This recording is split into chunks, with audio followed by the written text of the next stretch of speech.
Me llamo Víctor, estudiante de Historia en la Universidad de Columbia. Este es el testimonio de lo que nos ocurrió a mí y a mis compañeros durante nuestro fatídico viaje escolar al río Hudson, en Nueva York, el 20 de noviembre de 2024. Lo que comenzó como una excursión educativa se convirtió en una pesadilla interminable a bordo del Erebus Voyager, un barco maldito que no figura en ningún registro oficial. Un espectro de acero y óxido que acecha en las aguas brumosas del Hudson.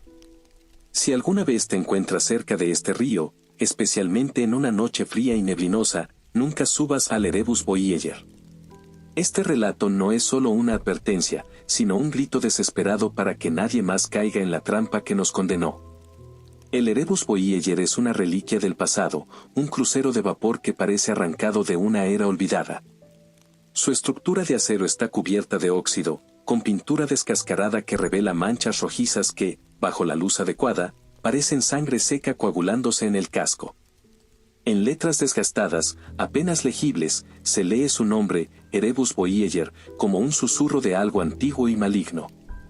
La sala de calderas ruge con un sonido gutural, como si el barco tuviera un corazón latiendo en su interior. El comedor principal está cubierto de polvo, con mesas que crujen al tocarlas, y el salón de baile tiene lámparas de araña rotas que se balancean solas, como si el viento las moviera en un espacio sin aire. En la cubierta superior, una antena descomunal se alza, captando señales de un lugar que no pertenece a este mundo. No hay tripulación. Ni un alma viva recorre los pasillos, las ventanas o los camarotes. Las ventanas muestran solo oscuridad, como si el barco navegara en un vacío eterno. El aire dentro es pesado, cargado de un olor a podredumbre, y el suelo cruje bajo los pies. Los relojes no funcionan correctamente, las agujas giran al revés o se detienen por completo. Los compases giran sin sentido, y el tiempo mismo parece distorsionado, con noches que duran 19 horas y días que apenas alcanzan las 6. El barco no es solo una estructura, es una entidad. Las paredes palpitan a veces, como si tuvieran un corazón propio, y los espejos reflejan cosas que no están allí, sombras que se mueven solas, rostros que no reconoces, ojos que te observan desde el otro lado. En los camarotes, encuentras objetos personales de pasajeros anteriores, un anillo oxidado, una fotografía rota, un diario con páginas arrancadas. Todo parece diseñado para recordarte que no eres el primero en estar atrapado aquí, y probablemente no serás el último. La cubierta inferior, conocida como la bodega del olvido entre nosotros, está sumida en una oscuridad casi sólida, rota solo por el brillo ocasional de lámparas que parpadean sin fuente de energía. Los pasillos allí son más estrechos, las paredes cubiertas de moho que parece formar patrones, como rostros distorsionados que cambian cada vez que los miras. Encontramos puertas selladas con candados oxidados, algunas marcadas con el símbolo de un narciso, que aprendimos a asociar con un refugio temporal. Pero incluso estas cabinas seguras tienen un precio, el aire dentro es más frío, y a veces escucha susurros que parecen venir de las paredes mismas. El barco parece alimentarse de los recuerdos y emociones de sus pasajeros. Encontramos diarios y cartas que detallaban historias de amor perdidas, promesas rotas y traiciones, como si el Erebus Voyager coleccionara el dolor humano. Una noche, en el comedor principal, encontramos un piano que tocaba solo, emitiendo una melodía melancólica que parecía resonar con nuestras propias penas. Cuando intentamos detenerlo, las teclas se movieron con más fuerza, como si el barco estuviera furioso por nuestra interrupción. El 20 de noviembre de 2024, nuestro grupo de 17 estudiantes, acompañados por 3 profesores, el señor Harrison, un guía local, la señora Klein, nuestra profesora de historia, y el señor Tanaka, nuestro tutor, subió al Erebus Voyager como parte de un proyecto sobre la historia marítima del río Hudson. Pensamos que era una especie de evento promocional, una recreación histórica organizada por el puerto. El barco no estaba en los horarios oficiales, y nadie en el muelle parecía saber de su existencia, pero el señor Harrison, con su entusiasmo característico, nos aseguró que sería una experiencia única. Pasamos las primeras horas explorando, maravillados por los detalles antiguos, los muebles de madera tallada, los espejos empañados, las lámparas de bronce cubiertas de telarañas. Mis compañeros, Lena, Marcus, Abigail, Tom y Liz, Sophie, Michael y otros tomaban notas y fotos para nuestro proyecto. Yo, sin embargo, sentía un nudo en el estómago, una sensación de que algo no estaba bien. Lena, siempre intuitiva, también lo sintió. «Esto no me gusta», Víctor susurró mientras subíamos la rampa. Deberíamos haberla escuchado. A las 4 de la tarde, el barco comenzó a moverse sin previo aviso. El suelo vibró bajo nuestros pies y un crujido metálico resonó cuando la rampa de acceso se selló, fusionándose con el casco como si nunca hubiera existido. Corrimos a la cubierta, pero el muelle de Nueva York había desaparecido. El río Hudson se extendía infinito, envuelto en una niebla tan densa que parecía tragarse el mundo. El barco navegaba solo, sin capitán, sin tripulación, sin rumbo. Intentamos contactar al exterior. Nuestros teléfonos no tenían señal y la radio en la cabina del capitán emitía solo estática, interrumpida por susurros en un idioma que ninguno de nosotros reconoció. El señor Tanaka, que hablaba varios idiomas, dijo que sonaba a una mezcla de latín y algo más, algo que no podía identificar. «Es como si el barco estuviera hablando», murmuró, con el rostro pálido. Esa noche, mientras nos reuníamos en el comedor principal, el ambiente se volvió opresivo. Las lámparas parpadeaban, proyectando sombras que parecían moverse solas. Michael intentó abrir una ventana, pero estaba sellada, como si el vidrio estuviera fusionado con el marco. Sophie, que siempre había sido la más curiosa, encontró un cuaderno en una mesa del comedor. Estaba lleno de dibujos de un río interminable, con anotaciones en una caligrafía temblorosa que decía: «No confíes en el agua. No confíes en el tiempo». Nadie firmó el cuaderno, pero los dibujos mostraban figuras sin rostro que se parecían demasiado al errante que pronto conoceríamos.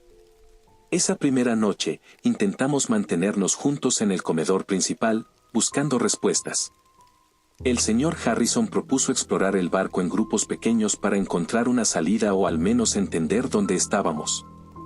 Dividimos al grupo en 3 equipos, uno liderado por el señor Harrison, otro por la señora Klein y otro por el señor Tanaka. Yo me uní al grupo de la señora Klein, junto con Lena, Marcus y Abigail. Exploramos los camarotes de la cubierta inferior, donde encontramos pistas inquietantes. En una cabina, encontramos un diario escrito por alguien llamado Evelyn Carter, fechado en 1897. Describía el mismo barco, los mismos horrores, criaturas sin rostro, espejos malditos, provisiones que aparecían de la nada. El diario terminaba abruptamente con una frase: «El narciso es mi única esperanza, pero no sé cómo usarlo». Encontramos un narciso seco entre las páginas, con su pétalo aún intacto, como si el tiempo no lo hubiera tocado. En otra cabina, descubrimos un mapa del río Hudson, pero estaba alterado. Los nombres de los pueblos y ciudades a lo largo del río estaban escritos en un alfabeto desconocido, y el curso del río parecía girar en espiral, como si no tuviera fin. Marcus, que tenía experiencia en cartografía, dijo que el mapa no tenía sentido geográficamente. «Es como si este río no estuviera en nuestro mundo», dijo, con la voz temblorosa. Mientras explorábamos, escuchamos un crujido en el pasillo. La señora Klein nos ordenó escondernos bajo una cama. Desde allí, vimos pasar al errante por primera vez. Su figura era aún más aterradora de cerca, sus extremidades se movían de forma antinatural, como si no estuvieran sujetas a las leyes de la física. Sus cuencas vacías parecían buscar algo, y el aire se llenó de un olor a podredumbre que me hizo contener la respiración. No nos vio, pero su presencia nos dejó paralizados. Al día siguiente, encontramos una sala de máquinas que parecía el corazón del barco. Las tuberías palpitaban como venas, y el calor era sofocante. Allí vimos al carnicero por primera vez, una masa grotesca de carne y metal que parecía fusionada con las máquinas. Sus extremidades estaban incrustadas con piezas de acero oxidado, y su rugido hizo temblar el suelo. Sophie, que estaba con nosotros, gritó y salió corriendo, pero logró esconderse antes de que la criatura la alcanzara. Desde entonces, evitábamos la sala de máquinas a toda costa. La primera semana fue un torbellino de miedo y confusión. Nos organizamos para buscar comida y agua, pero las provisiones eran escasas y aparecían misteriosamente en las cabinas marcadas con un símbolo de narciso. Encontramos botellas de jugo selladas, galletas y ropa limpia, pero también uvas brillantes y tentadoras. La señora Klein nos advirtió: nunca coman las uvas. Son la trampa del barco. Nadie sabía por qué, pero su tono era tan grave que nadie se atrevió a desobedecer.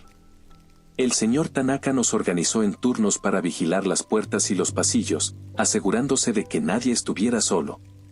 Lena y yo encontramos una biblioteca en la cubierta media, llena de libros mohosos y mapas antiguos. Uno de los libros, un tomo encuadernado en cuero negro, tenía el título Crónicas del Inframundo. Hablaba de un río mitológico que transportaba almas al más allá, guiado por un barquero sin rostro. Lena señaló que el nombre Erebus aparecía en el libro, asociado con la oscuridad primordial. «Esto no es solo un barco», susurró. «Es un portal». El señor Harrison intentó mantener nuestros ánimos en alto, contando historias de naufragios famosos y cómo los sobrevivientes siempre encontraron una manera de salir. Pero su optimismo se desvanecía con cada día que pasaba sin señales del mundo exterior. Abigail, que era experta en tecnología, intentó desmantelar un panel eléctrico en la sala de control, pero los cables parecían moverse solos. «Es como si el barco estuviera vivo», dijo, frustrada. Una noche, encontramos un proyector antiguo en el salón de baile que emitía imágenes borrosas de personas bailando, riendo, en un tiempo que parecía muy lejano. Pero cuando Sofía intentó tocar el proyector, una descarga eléctrica la lanzó al suelo. Desde entonces, evitábamos tocar cualquier cosa que pareciera funcionar con electricidad, temiendo que el barco usara incluso la tecnología en nuestra contra. Después vimos algo que cambió todo. Estábamos en la cubierta superior, intentando entender qué estaba pasando, cuando Marcus señaló hacia la cubierta inferior. Bajo la luz de la luna, una figura se movía. Era alta, de más de 2 metros, con extremidades largas y torcidas, como si sus huesos se hubieran roto y reensamblado de forma grotesca. Su piel era grisácea, casi translúcida, dejando ver venas negras que pulsaban bajo la superficie. No tenía ojos, solo cuencas vacías que parecían absorber la luz. Lo llamamos el errante, porque se movía sin dirección, pero siempre parecía saber dónde estábamos. Intentamos mantener la calma, pero el pánico se apoderó de nosotros. Corrimos hacia el comedor principal, donde el señor Harrison intentó tranquilizarnos. «Debe ser una broma, un truco del barco», dijo, aunque su voz temblaba. Pero cuando el errante apareció en el pasillo, arrastrándose con un movimiento lento y deliberado, supimos que no era una broma. Sus cuencas vacías se giraron hacia nosotros, y un sonido gutural, como un lamento ahogado, llenó el aire. Corrimos, desperdigándonos por los pasillos, buscando refugio. Esa noche perdimos a nuestro primer compañero, Daniel. Intentó enfrentarse al errante con un extintor que encontró en el pasillo.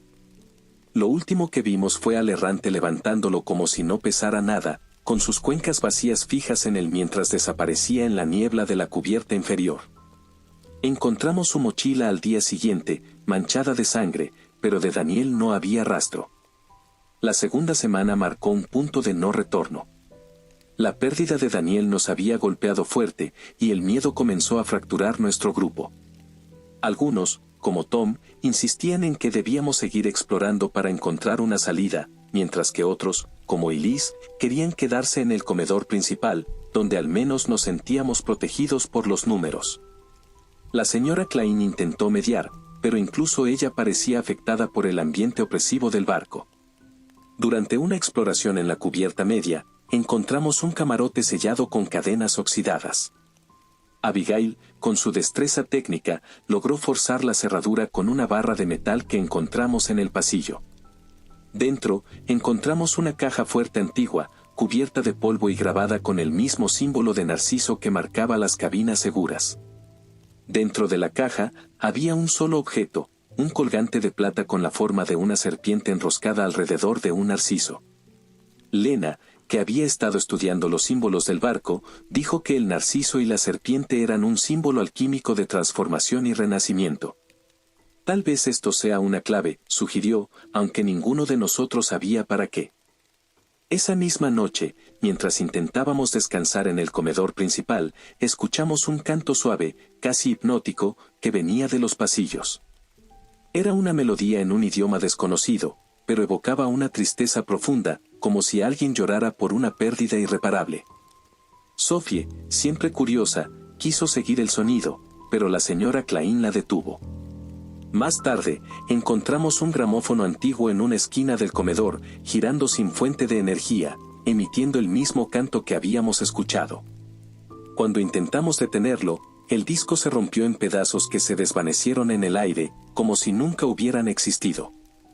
A medida que los días se convirtieron en semanas, y las semanas en meses, descubrimos que el Erebus Voyager no era solo un barco, sino una entidad viva, un depredador que se alimentaba de nuestro miedo, nuestra desesperación y nuestra humanidad.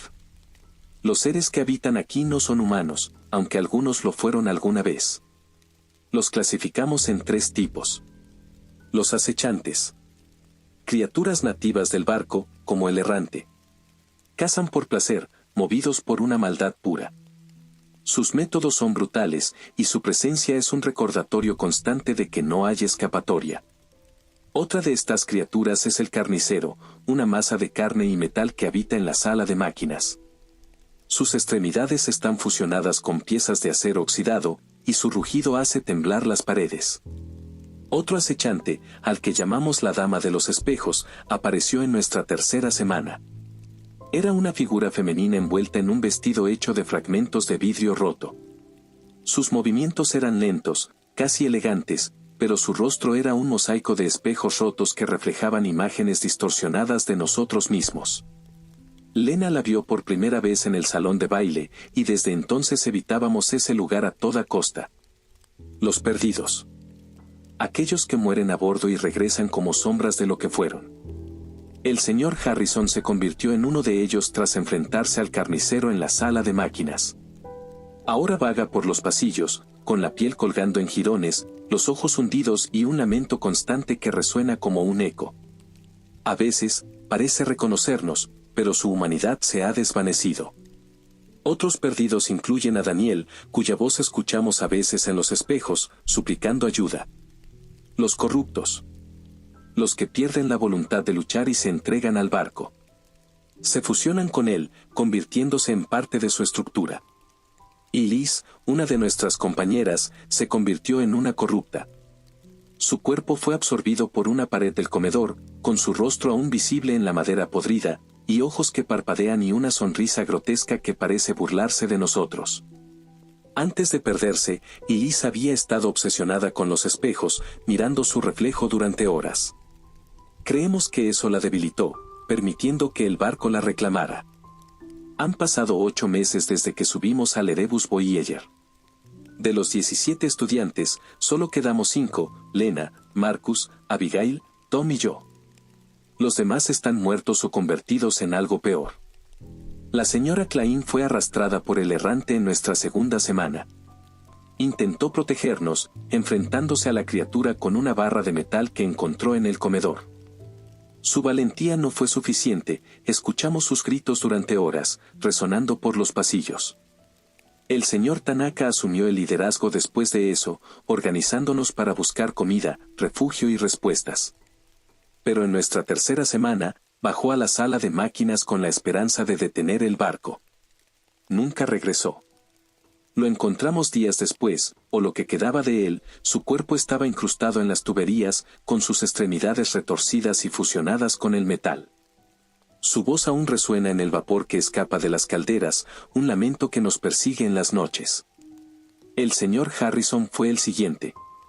En nuestra cuarta semana, el 15 de diciembre de 2024, intentó distraer al carnicero para que pudiéramos escapar de la sala de máquinas. Su sacrificio nos dio tiempo, pero pagó un precio terrible. Ahora es un perdido, vagando por los pasillos con la piel colgando y los ojos vacíos, murmurando palabras que no entendemos. Una noche, en el segundo mes, descubrimos el peligro de los espejos.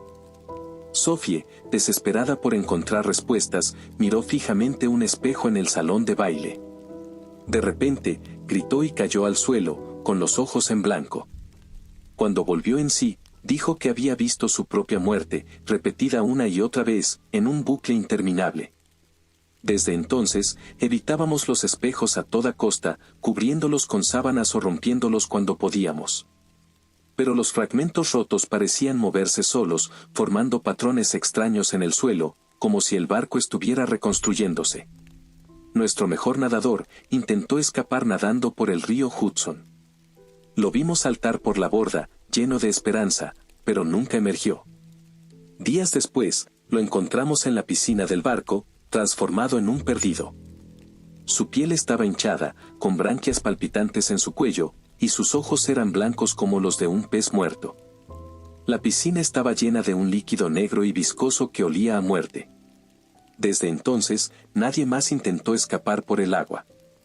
A medida que los meses pasaban, nuestro grupo se reducía, y cada pérdida nos marcaba más profundamente. En el 5.º mes, perdimos a Michael. Intentó lavarse la cara con agua de un lavabo en el comedor. Su piel comenzó a burbujear, y en cuestión de minutos, se convirtió en un perdido, arrastrando cadenas invisibles por el salón de baile, con su rostro desfigurado por llagas que nunca sanaron. Su transformación fue un recordatorio brutal de las reglas que habíamos aprendido a seguir. Sophie fue la siguiente. Había estado obsesionada con el proyector del salón de baile, convencida de que las imágenes que mostraba contenían pistas para escapar. Una noche, mientras intentaba ajustar el proyector, recibió otra descarga eléctrica, esta vez fatal. Su cuerpo quedó inmóvil en el suelo, pero al día siguiente, la encontramos como una corrupta, con su figura fusionada con el proyector, y sus ojos parpadeando en la pantalla mientras las imágenes seguían proyectándose. En el 3.er mes, descubrimos una sala que no habíamos visto antes, oculta detrás de una puerta sin marcar en la cubierta inferior.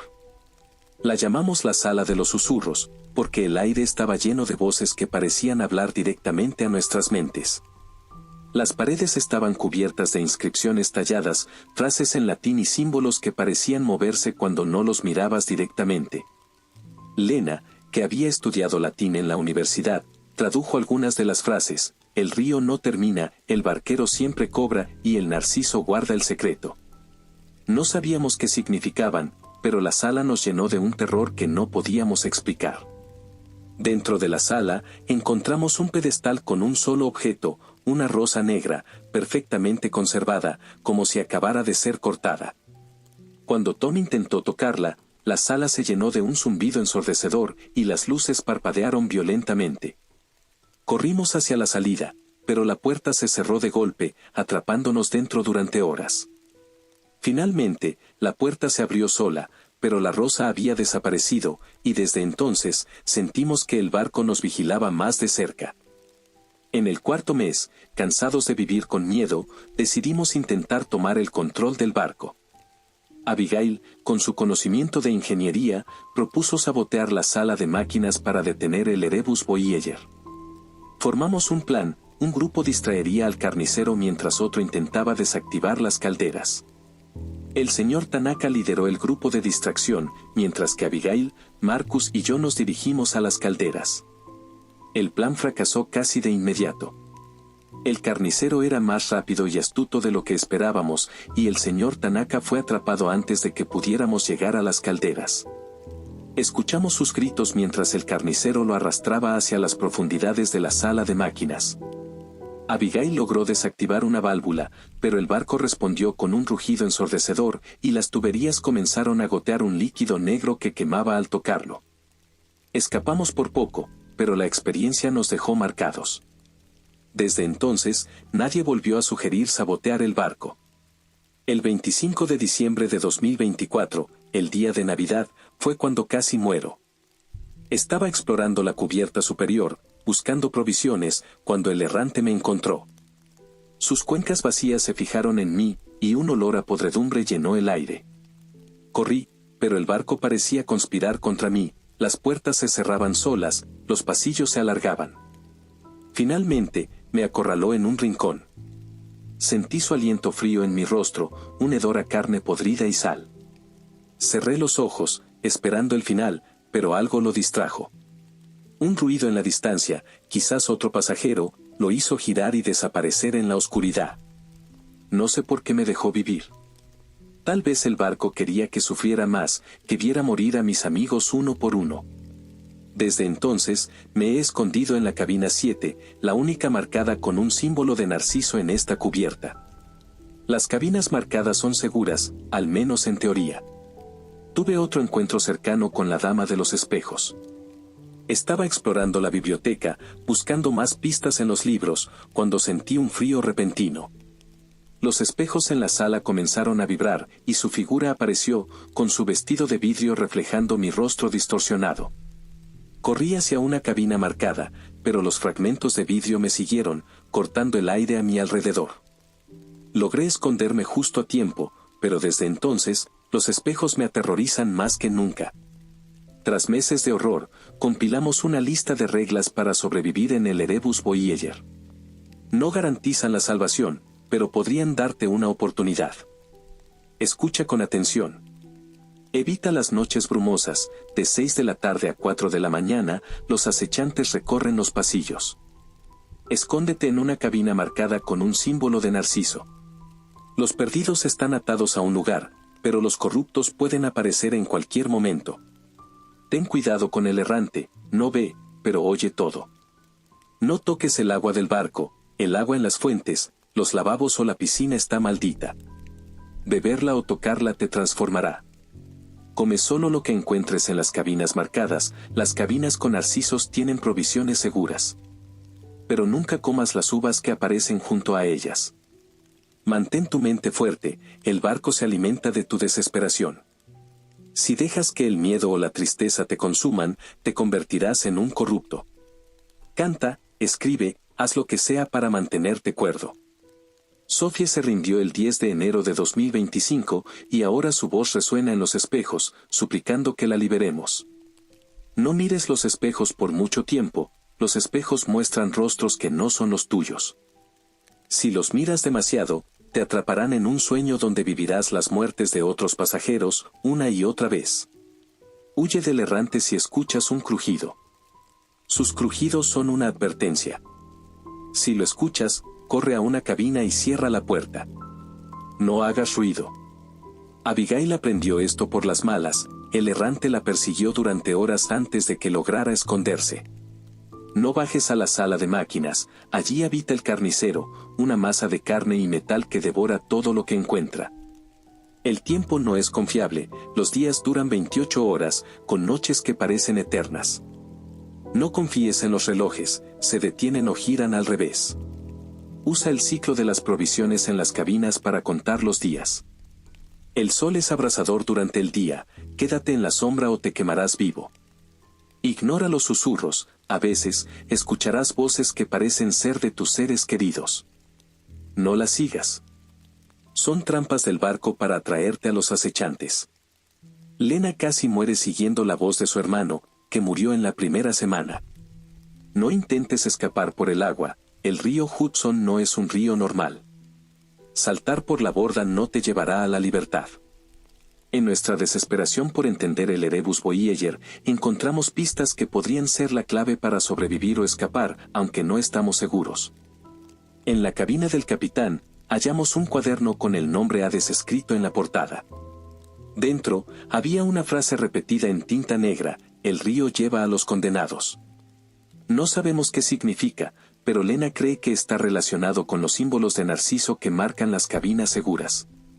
También encontramos una nota de la señora Klein, garabateada en un pedazo de papel ensangrentado: el Erebus no navega solo.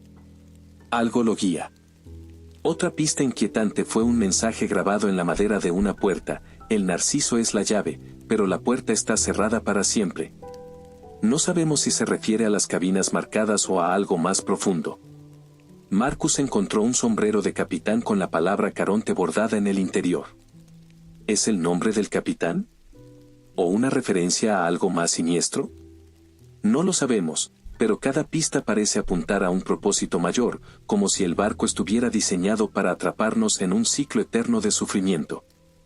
Encontramos más pistas en el comedor principal, donde una pintura al óleo, desgastada por el tiempo, mostraba a un hombre con una máscara de cuervo en una barca, remando a través de un río oscuro. Hace unas semanas, encontramos un compartimento oculto en la cubierta superior, sellado con un candado que logramos forzar con una barra de metal.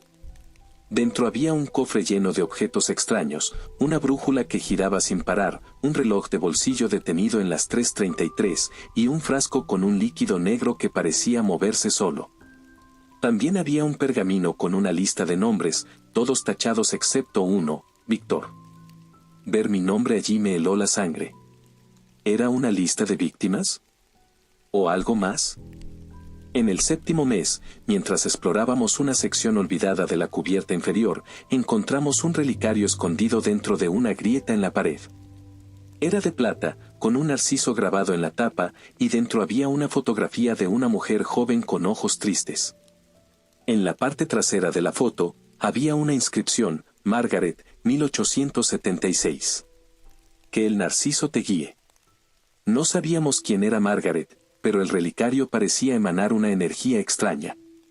Lena sugirió que podría ser una reliquia de un pasajero anterior, alguien que quizás había encontrado una manera de resistir al barco. Desde entonces, llevábamos el relicario con nosotros, aunque no sabíamos cómo usarlo. Hace unos días nuestra desesperación alcanzó su punto máximo. Habíamos perdido a casi todos nuestros compañeros, y el barco parecía burlarse de nosotros, abriendo puertas al azar y llenando los pasillos con risas distorsionadas que resonaban en la noche. Una noche, mientras nos escondíamos en una cabina marcada, encontramos un mensaje tallado en la parte inferior de una mesa: el corazón del barco está en la sala de calderas. Deténlo, y el río te liberará. Era la primera pista concreta que sugería una manera de escapar. Decidimos que nuestro último esfuerzo sería atacar la sala de calderas otra vez, el lugar donde habitaba el carnicero. Sabíamos que era un riesgo mortal, pero no teníamos otra opción. Lena, Marcus, Abigail y Tom se prepararon para la misión, mientras yo me quedé atrás para documentar nuestra historia. Antes de partir, Lena me dio el relicario. Si no regresamos, encuentra la manera de usar esto, dijo. Sus ojos estaban llenos de determinación, pero también de miedo. Hoy es 3 de junio de 2025, y estoy solo en la cabina 7, escribiendo este relato. Ellos no regresaron. El barco juega con nosotros. Las puertas se abren solas, dejando entrar un aire frío que huele a sal y podredumbre. Ayer, escuché un susurro desde el pasillo, era la voz de Elise, pero no era ella. Me pedía que abriera la puerta, que la dejara entrar. Tuve que taparme los oídos y esconderme bajo la cama hasta que el silencio volvió. Los crujidos se acercan cada noche, y el aire se vuelve más frío. A veces, siento que el barco me observa, que sabe lo que pienso. Si estás leyendo esto y ya estás a bordo del Erebus Voyager, busca las cabinas marcadas con narcisos. Mantente cuerdo, mantente vivo. Come solo lo que encuentres en esas cabinas, evita los espejos, y no confíes en las voces que escuchas. Si estás fuera, aléjate del río Hudson. Llama a la guardia costera, alerta a las autoridades, pero no subas a este barco. Es una trampa que devora almas. No sé cuánto tiempo me queda. Los crujidos están más cerca, y el aire se siente más pesado.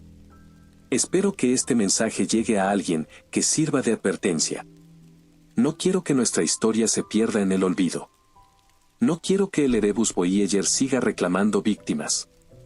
Mientras escribo esto, la puerta de mi cabina se abrió de golpe. El aire frío me golpeó como una bofetada, y una figura apareció en el umbral. Por favor, si lees esto, no subas al Erebus Voyager.